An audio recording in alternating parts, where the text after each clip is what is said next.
Oi, gente, tudo bem? Então, dando continuidade à nossa primeira Semana Internacional de Prevenção ao Vício em Comida. Hoje eu vou falar com a doutora Joan Ifland, né? A doutora Joan Ifland é uma pessoa que foi muito importante na minha vida, porque foi através do programa dela que eu comecei a estudar mais, de forma mais profissional, esse assunto. E foi também o programa dela que muito me ajudou, né, em todo o meu processo pessoal de recuperação do vício em comida, né? Então, eu vou apresentá-la para que vocês a conheçam melhor.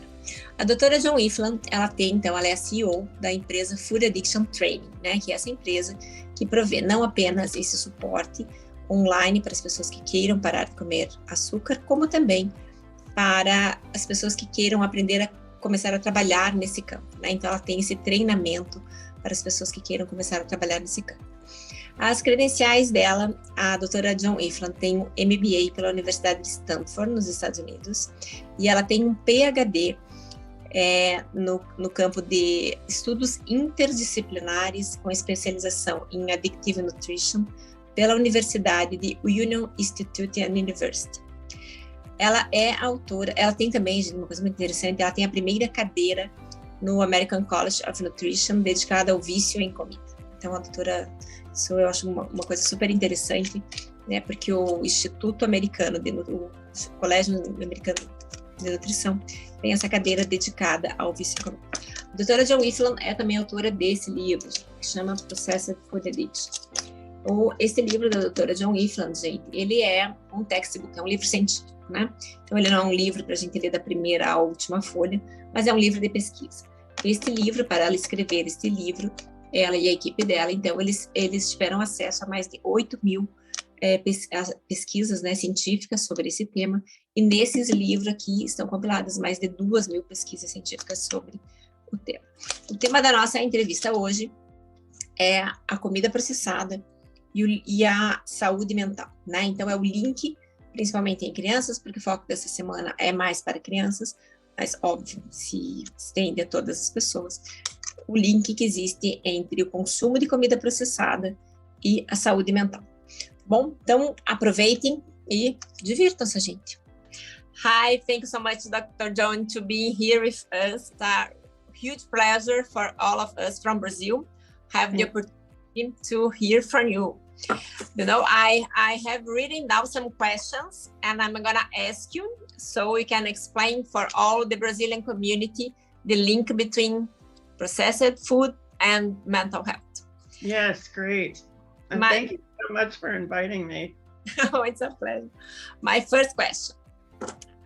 Could you please briefly explain in what ways processed food impacts the brain and how processed foods are mood altering? Mm-hmm.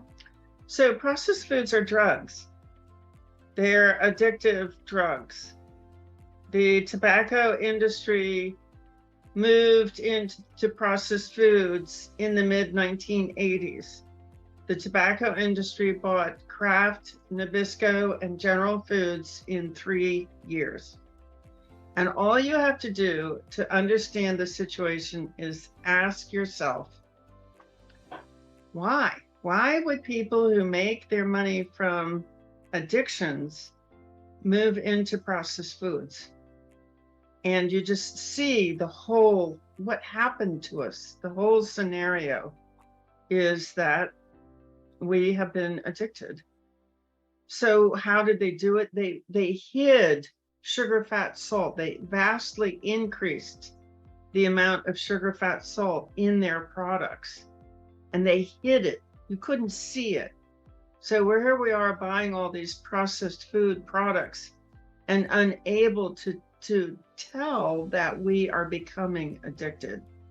But what happens when you consume sugar, fat, salt in high quantities repeatedly is there's a very particular part of the brain that starts to become hyperactive. And it is the reward centers or the pleasure centers or the addiction centers. They have specific names, but it's dopamine and serotonin and opioid and cannabinoid pathways in the brain. And when that happens, your brain is flooded with cravings. And you can't, the rest of the brain is dominated by the cravings. And this is why you cannot think your way out of an addiction. You have to use a different part of the brain to get out of an addiction, and that's mirror neurons. So you have hyperactive cravings, but the brain will try to correct the cravings by increasing stress. Because if you're walking around, just flooded with cravings, you're not thinking, you're not able to defend yourself. So for millions of years of evolution, or even if you're a creationist, you need to be alert and connected in order to live, to defend yourself. So the brain will increase stress, adrenaline, cortisol, to correct the euphoria from the processed foods. So now you have hyperactive reward system and hyperactive stress, which is just, it's a terrible way to lead your life. Over time, these processed foods are very fattening. You start to gain weight. And then the diet industry comes to prey on us. And they represent, oh, we will help you lose weight. No, they cannot. They're just reducing calories, which wakes up a different part of the brain. Now you have hyperactive fear of famine. And that puts your body into defense mode. And your body will very much lower its energy resting rate to defend the body against famine. So now you have hyperactive food seeking, which we experience as binging. So when that part of the brain is dominating, and you do find food, the fear of famine, the survival brain says, eat it all as fast as you can, and then run away and hide.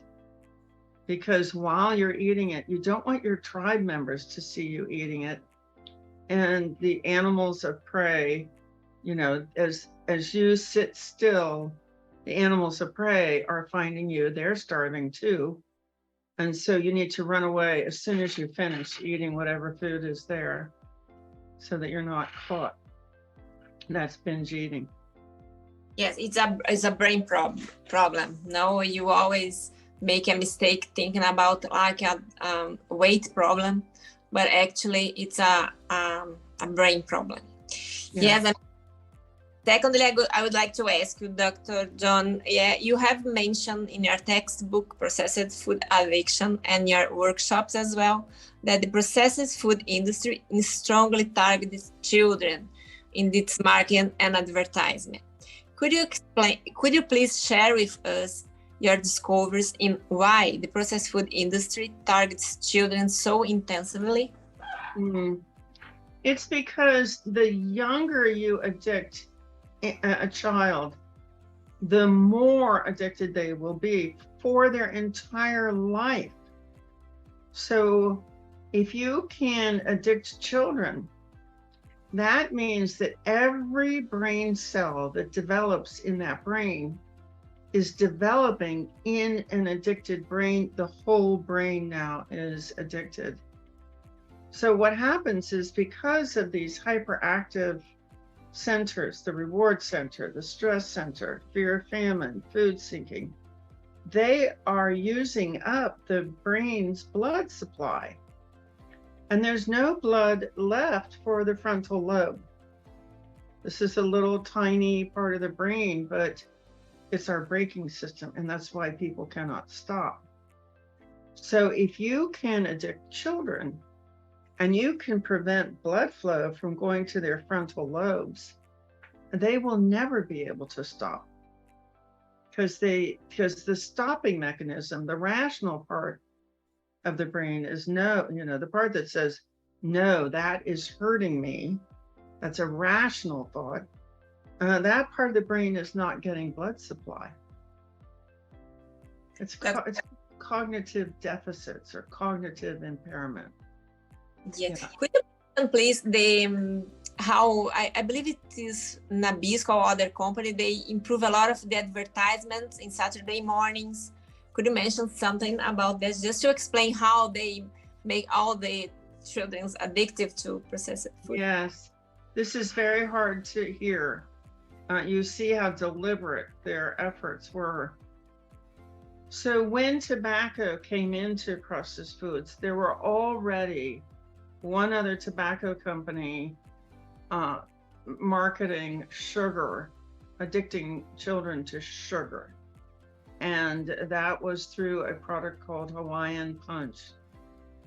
So then that happened in 1963. They bought, a tobacco company bought Hawaiian Punch and developed the model for addicting children to sugar. By 1985, when they buy Kraft, Nabisco, and General Foods, the number of Saturday morning cartoon advertisements for processed food was already like 150 commercials per Saturday morning. And then within 7 years, it was 550. So almost in using cartoon characters. So the child couldn't tell when it was a cartoon advertisement versus the cartoon programming. It only takes 5 commercials to persuade a small child, a toddler, to use a product, to choose that product. And there they were seeing 550. It's people ask me all the time, oh, they didn't mean to do that. Oh, yes, they did. These companies hire addiction experts to make the products addictive. It's diabolical. Yes, Dr. Joan, I'd like to talk a little about mirror neurons. I know that all your program is based on how the mirror neurons work in our brain. Mm-hmm. And I'd like to ask you how the parents' behavior could make the children follow the same behavior. Yes, so this is the secret. This is the key to everything. You cannot teach a child to choose. The child is addicted. And addicted, the origin of the word addicted comes from enslaved. So in ancient times, a man could settle a debt by selling himself into slavery. And that process was called addiction. So the child is enslaved inside their head. Their head is dominated by cravings. And to say to that child, choose, they've lost the ability to choose. Choosing happens in the frontal lobe, and the frontal lobe's not getting blood supply. The addiction is choosing. Okay, so what can the parents do? They have to, it's just very hard to talk about, but that child is going to go through withdrawal because they're on drugs. The idea of a 2-year-old having to go through drug withdrawal is really hard to think about. The child will scream. They'll have a headache.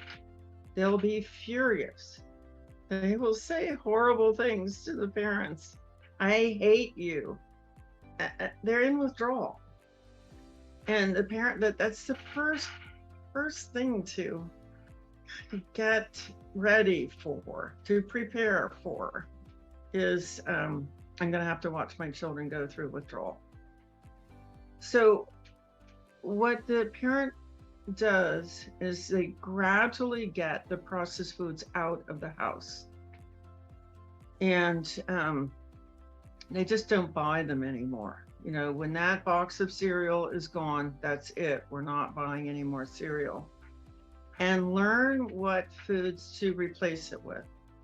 So all the vegetables, all the meats. I think you've translated probably the clean list and the excluded list. I'm talking about. Yeah. And the parents have to go through withdrawal first and establish meal routines. So the routine of there's a real meal on the table, not a drug meal, but a real meal. And then at lunch, there's another real meal. And at dinner, there's another real meal. And so establish all those routines. And then just, you know, be strong and get your children through withdrawal. They will continue, you know, people out in their environment will continue to offer them processed foods. And you just go through this process of connecting the pain. The child eats the processed food, they're offered a processed food. It's tempting, it triggers cravings, they eat it, and then they're sick. You just teach the child that processed food made you sick. Then you're creating another very powerful force in the brain, which is pain aversion. So humans are, pain aversion is very high on the list of behaviors that humans will choose. So you keep telling the child, you have a headache because your teacher offered you sugar and you took it. The other thing the parents have to do, to be fair, is they have to send the clean food with the child. So I developed a routine. My children were 11 and 12 years old when I stopped giving them processed foods. But every time they left the house, they had a huge bag of clean food. They had 2 snacks. They had a breakfast, they had a lunch, they had all the food they needed until I would pick them up from school. So they never had to choose between going hungry or eating a drug. They were always protected. So that's part of what parents have to do. And I love your idea that you have mentioned, I believe in the mental health workshop, mentioned that the processed food, they change the food related to be hungry to desire. This like turn point in the problem, no? Because we are not eating anymore because you are hungry, but we are eating because we desire the food. It's very disturbing. And then it's even more disturbing that the US government just allows this to go on.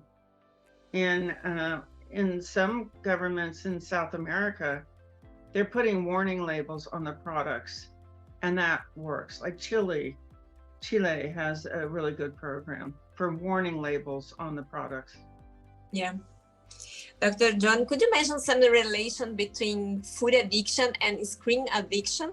Because screen addiction is a huge problem for children and teenagers in special.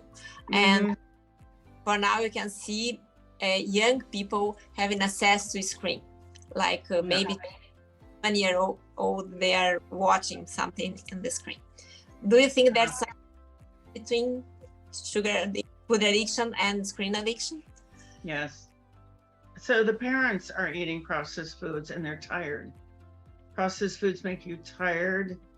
They make you brain fogged. They make you too stiff to get on the floor and play with children. They cut your attention span, so you can't really pay attention to the children for any length of time. So the parents will use screens to keep their children occupied because the parents are not really available to take care of them. They're too sick, they're too tired, they're too brain fogged. to be engaging with the children. So, and then the parents are too sick, tired to do much of anything. So it's kind of a default. The addiction is making it hard for them to do anything. So what do they spend their time doing? They spend their time watching screens, because you just don't need any mental capacity to watch a screen. And the screens are hypnotic. You know, you have these feeds and these very short bursts of like TikTok videos. The parents are on a screen and they give the children the screen. It's just, the screens are stimulating small bursts of dopamine, and they're very addictive. They're very addictive. You have to be super careful what you watch on a screen. Like, I go to Facebook because we have a group there. We have food addiction education there. So I will go over to my group that's being staffed by my people who really know about food addiction, and you go there too. And you post there, and I'm very grateful for that. But I will not turn on my feed. Like, I will not go to the scrolling where you're just scrolling. That's hypnotic. It's addictive. It hurts. It hurts the brain to be engaged that way. So you just like, you might need to get off of Facebook for 6 months or so before you can get back on it. Safely. Safely means I choose what I look at. I'm not being dragged to look at my feed or look at nasty. There's a lot of just meanness, just nastiness on these social media platforms. And humans are not naturally nasty. They're naturally wonderful. It's the addiction that makes us nasty. It's the addiction that makes us mean, because the pleasure pathways eventually are worn out. They collapse, and you can't feel pleasure anymore. And so because you can't feel pleasure, you feel nasty, you feel mean, you feel angry, you feel anxious, you feel irritable, you feel depressed. And so the messaging that comes out is really sad. Yeah, so screen addiction is very real. I think what illustrates this best, the danger, is that in Silicon Valley, when these well-paid, wealthy tech people hire nannies, the nanny has to sign a contract that the children will not see a screen all day. So the people who work in those companies, they know the damage that screens cause children. Their children are not seeing screens. Yeah. And do you think the addiction to processed food has played a major role in this anxiety and depression inclusion in the reality of children right now? Oh my gosh, yes. You know, it's not statistically significant yet, but there is an increase in childhood suicide. Oh. And I think that's because when all of your pleasure pathways are, it's a technical term, it's called down-regulated. I mean, there's a receptor, here comes a neuron releasing a neurotransmitter. The neurotransmitter goes over and hits that receptor on the next cell. And that is how you feel pleasure. That is how you feel happiness. It's how you feel like something good is happening. So that neurotransmitter comes over and hits that receptor. The receptor is attached to the next neuron. That's how neurons create thoughts and feelings. So when you're artificially stimulating the release of these craving neurotransmitters, you know, maybe they're supposed to hit a receptor once, but instead they're hitting that receptor dozens of times. This receptor collapses. And now you're still producing the pleasure neurotransmitter, but it's not registering. You're not feeling it. You're not thinking it. And in that world where you don't have any pleasure and you can't experience good and you can't experience satisfaction, well, why would you go on living? Yes. It's I keep using the word diabolical, created by the devil. It's really evil. Yes. My last question now, Dr. John, let me read for you. What advice would you like to give to parents when it comes to the effect of processed food on their children's mental health? What should the parents be especially aware of? The parents should be especially aware that sugar is more addictive and more destructive than cocaine. So people say, well, could I just treat my children to sugar every now and then? Just as often as you would give them cocaine. There's even some research showing that it might be more addictive than heroin. So this is research where they addict rats. These are laboratory animals. They addict them to heroin, cocaine, sugar, and saccharin. And then they give them free choice. You can have anything you want. They will choose the sugar. And if you think, well, they're choosing the sugar because there are calories in sugar, you take the sugar away. Their next choice is the saccharin. So these are sweet tasting, horrible, destructive drugs. And I think that's the first thing for the parents. They need to spend time with you and get the education. You're translating our materials into Portuguese, which is a gift. It's a gift to Brazil and Portugal. Thank you so much for doing that. So get educated and then get connected. So get connected with you, Elisa, because humans are very community oriented. If their community is doing it, they do it. If their community is not doing it, they don't do it. So the biggest struggle for parents who want to they want to save their children from processed foods. They want to protect their children from processed foods.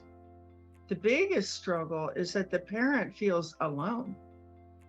Yes. Yeah. So Elisa, you are putting subtitles on our videos. So the thing to do there is start there, play the videos in the household so that at least the household adults are now speaking a common language with a common understanding of how bad this is. And keep those videos playing. Like maybe the other adults will not sit down and watch the video, but they're doing something in the household and they can listen. It's playing in the background. Well, their brains are picking it up. So I think that's a good place to start, is get yourself clean, get yourself off the processed foods. Use your materials, Elisa, to figure out how to do that. Come to Elisa's community, Instagram, and talk. Get to know the other members of the community and get your brain to swing over and identify with the community. If your brain is still identifying with the people who are eating processed foods in your household, or you're going to a lot of social events where people are eating processed foods, your brain will stay attached to those behaviors. But if you hang out in Elisa's Instagram group and you spend time in the Instagram group, your brain will swing over and attach to those behaviors. Once you know the influence of community, you have a chance. But you've got to protect your own. They're called mirror neurons. and they're all throughout the brain. They literally, when they see somebody doing something, they replicate, they recreate that behavior in your own brain. They actually reach down and stimulate brain cells to mirror what they're seeing. It's crucial that you are around people who are aware, who are asking questions, who are in discussion, and you hang out there, because mirror neurons decide. How do they decide who to copy? It's by the people they see the most. So if you spend a lot of time in Elisa's Instagram account, your brain is like, oh, we see these people all the time.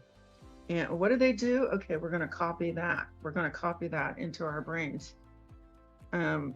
It's a big factor, and nobody knows about it. So yeah, stick with Elisa. Whatever you do, stick with Elisa. Well, thank you so much, Dr. Joan. And on behalf of not myself, but all the Brazilians, I really thank you for this amazing interview. Thank you so much.